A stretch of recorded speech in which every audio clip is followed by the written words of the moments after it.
അപ്പോൾ എൻ്റെ കഴിപ്പിൻ്റെ വിശേഷങ്ങളൊക്കെ തന്നെ നോക്കാം. രാവിലെ ചിയാ സീഡ്സിട്ട വെള്ളം കുടിച്ചു. ഞാനൊരു ഗ്ലാസ് നിറച്ചും കുടിക്കത്തില്ല, പറ്റത്തില്ല. പകുതി ഗ്ലാസ്സൊക്കെ വെള്ളം കുടിക്കും.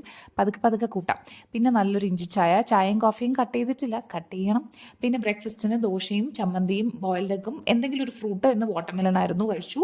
ഉച്ചയ്ക്ക് ലാവിഷായിരുന്നു. ചോറ്, നല്ല മുരിങ്ങയില പരിപ്പ് കറി, കുറച്ച് നെയ്യ് ഒഴിച്ചിട്ടുണ്ടായിരുന്നു. പിന്നെ സോയാബീൻ ഫ്രൈയും വെണ്ടയ്ക്ക ഫ്രൈയും ഒക്കെ ആയിരുന്നു കേട്ടോ. കഴിഞ്ഞ പ്രാവശ്യം ഞാൻ പറഞ്ഞ പോലെ കുറച്ച് ചോറ്, ലാവിഷായിട്ട് കറി, പിന്നെ ഉള്ള സൈഡ് ഡിഷ് എല്ലാം എടുത്ത് കമഴ്ത്തി. ഇതിലിപ്പോൾ ചോറ് വളരെ കുറവും, സൈഡ് ഡിഷാണ് കൂടുതലും. എനിക്ക്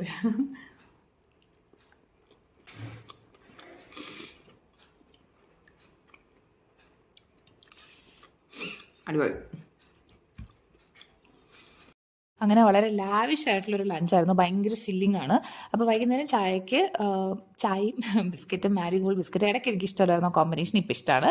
രാത്രി ചപ്പാത്തിയും ഗ്രീൻ പീസ് കറിയും ക്യൂക്കമ്പറും. Okay, by.